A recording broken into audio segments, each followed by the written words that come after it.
Bueno, pois nada, vamos a facer unha breve reseña logo de toda esta mañá, que ha sido unha mañá moi diferente aos dous encontros anteriores,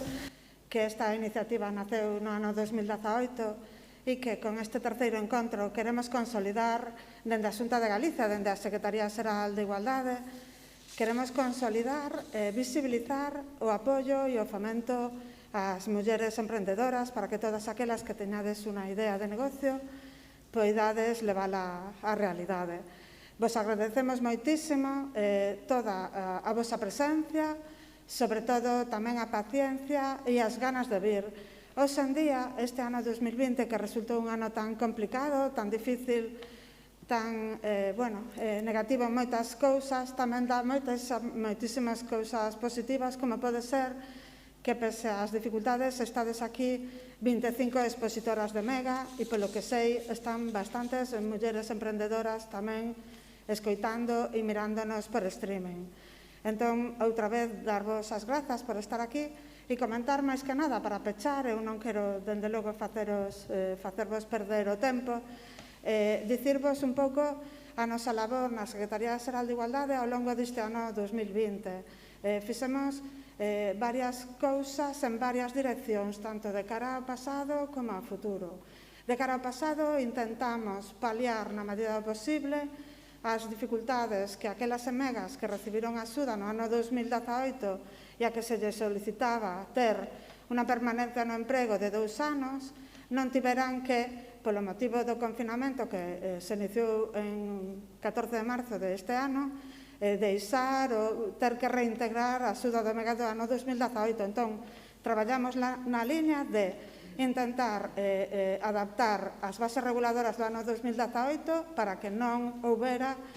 tantos atrancos de cara á posibilidade de non ter que reintegrar a axuda. Traballamos tamén para que este ano 2020 a nova convocatoria fose adaptada a estas circunstancias e para eso tivemos en conta varias cuestións desde o punto de vista técnico e, sobre todo, desde o punto de vista financeiro, dotándoa de maiores recursos, como xa dixeron pola mañá a conselleira e a Secretaria Xeral de Igualdade. Efectivamente, tivemos un aporte de recursos moito maior porque pasamos a ter 2.120.000 euros este ano, que foi un esforzo de varias ampliacións de crédito polo medio do ano. E outra das cousas interesantísimas que tamén fixemos foi reforzar a liña activa, que nos parecía que era a que máis precisaba de apoio este ano. Efectivamente, como resultado deste maior aporte de importe financeiro,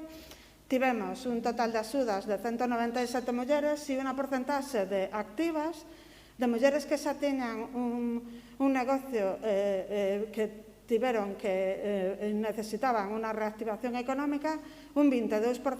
desas líneas de axudas foron a liña activa, cando normalmente esa porcentaxe era menor porque a maior parte dos emprendementos eran novos emprendementos da liña Emprende, que, como xa dicimos, ten como 4 grandes líneas máis as complementarias. Entón, para acabar, que non quero aburrir agora ao final, tamén estamos pensando, dixen, no pasado, no presente, no futuro. Tamén, como anunciou a conselleira, estamos pensando en dotar con un importe moito maior para o ano 2021. Estamos pensando en un importe superior aos 3 millóns de euros, que sabemos que vai a ser absorbido e utilizado dunha forma total e absolutamente eficiente por todas vos e polas novas emegas que haxa o ano que ven. E tamén, dentro de todo isto, temos a satisfacción de poder estar hoxe aquí, día 15 de decembro, facendo e celebrando o terceiro encontro. É moi importante nesta tesitura, neste momento, pero tamén é importante para nós o que significa de consolidación, de facer este encontro no que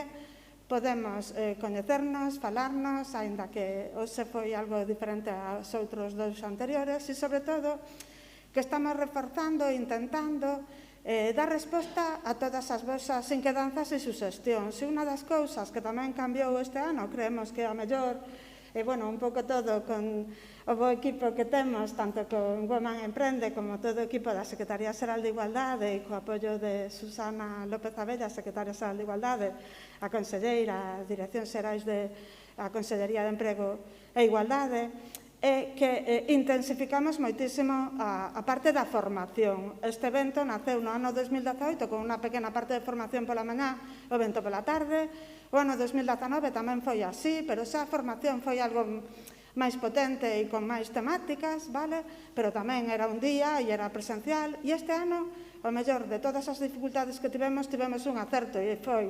que a formación foi moito máis extensa, dende o día 7 de decembro, xusto ese día no medio da ponte, e logo todo o resto da semana, 9, 10 e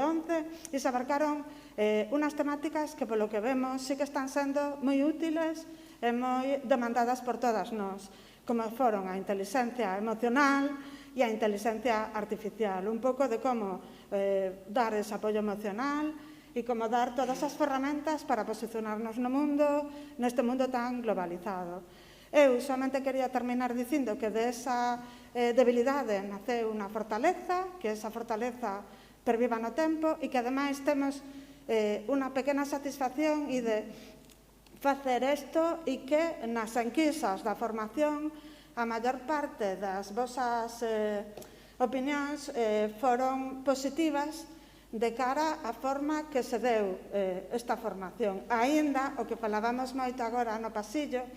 que falarlle a un ordenador é moi difícil. O que nos falta mellor para o ano que ven é que, cando estamos facendo unha formación, aínda que sexa online, nos podamos ver as caras. E iso é o que faltaba. Pero sí que moitas de vos, cando facíades a enquisa da formación, sí que resaltabades valores como a cercanía, a implicación das persoas relatoras das profesoras, as ganas de incidir en aspectos moi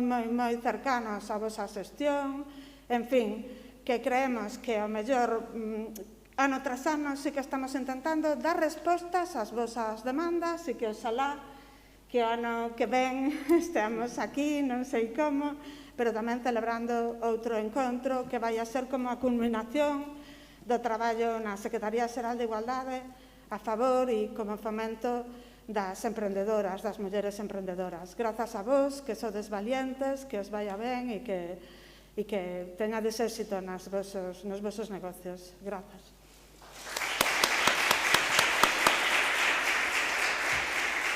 Moitas gracias.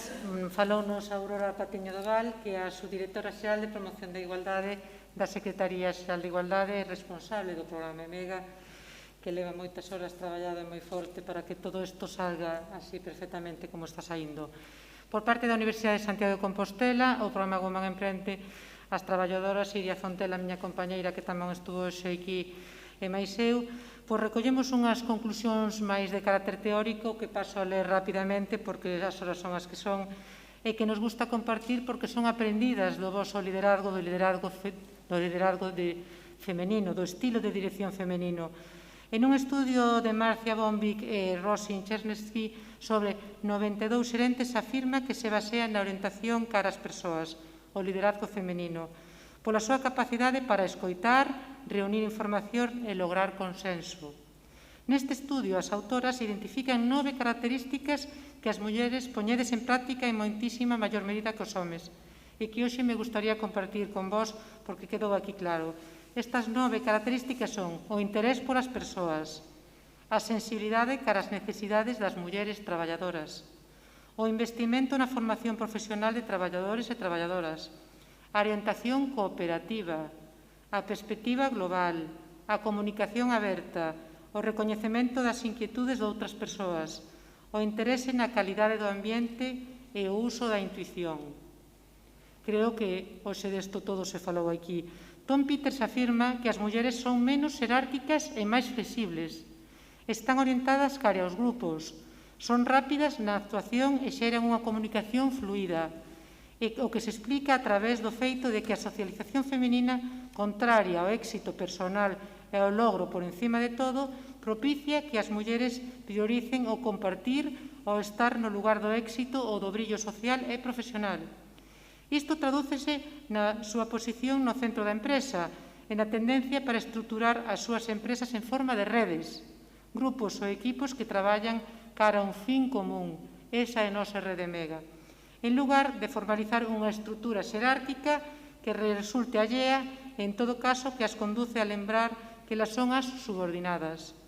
Todo isto permite que flúa a comunicación en múltiples direccións e que esa estrutura menos formal e máis flexible adáptese con máis facilidade aos cambios, aspecto indispensable para manterse no mercado e máis na crisis actual.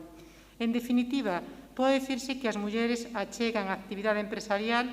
un conxunto de actitudes e valores produto tanto do seu proceso de socialización como do desempeño das actividades domésticas, que na configuración actual da actividade económica, en xeral e da profesional especificamente, resultan de gran utilidade para resolver as situacións de traballo da sociedade actual.